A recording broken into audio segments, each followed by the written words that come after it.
Alice in Wonderland, Chapter 3, Part 2. The next thing was to eat the confits. This caused some noise and confusion, as the large birds complained that they could not taste theirs, and the small ones choked and had to be patted on the back. However, it was over at last, and they sat down again in a ring, and begged the mouse to tell them something more.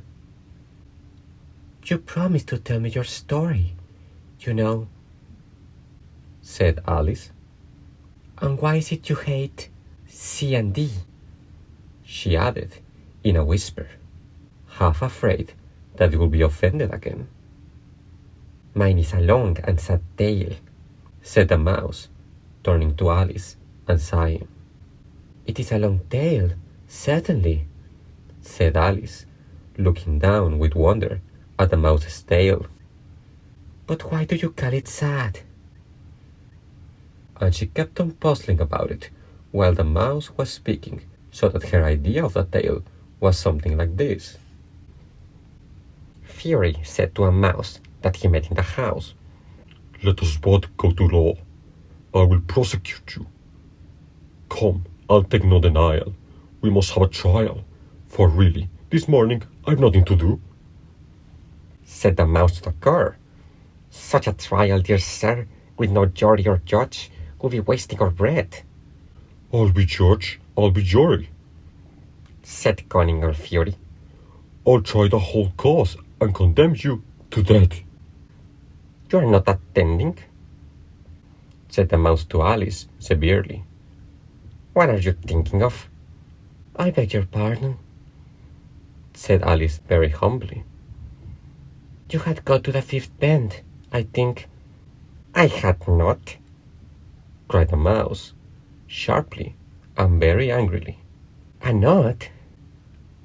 said Alice, always ready to make herself useful and looking anxiously about her. "Oh, do let me help you undo it." "I shall do nothing of the sort," said the mouse, getting up and walking away. "You insult me by talking such nonsense." "I didn't mean it," pleaded poor Alice. "But you are so easily offended, you know." The mouse only growled in reply. "Please come back and finish your story," Alice called after it, and the others all joined in chorus. "Yes, please do." But the mouse only shook its head impatiently and walked a little quicker. "What a pity it wouldn't stay," sighed the lorry, as soon as it was quite out of sight, and an old crab took the opportunity of saying to her daughter, "Ah, my dear, let this be a lesson to you never to lose your temper." "Hold your tongue, ma," said the young crab, a little snappishly. "You are enough to try the patience of an oyster." "I wish I had our Dinah here. I know I do," said Alice aloud, addressing nobody in particular. "She'd soon fetch it back." "And who is Dinah, if I might venture to ask the question?"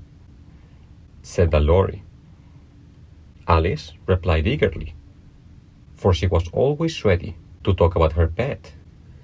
"Dinah's our cat, and she's such a capital one for catching mice you can think. And, oh, I wish you could see her after the birds. Why, she lit a little bird as soon as she looked at it."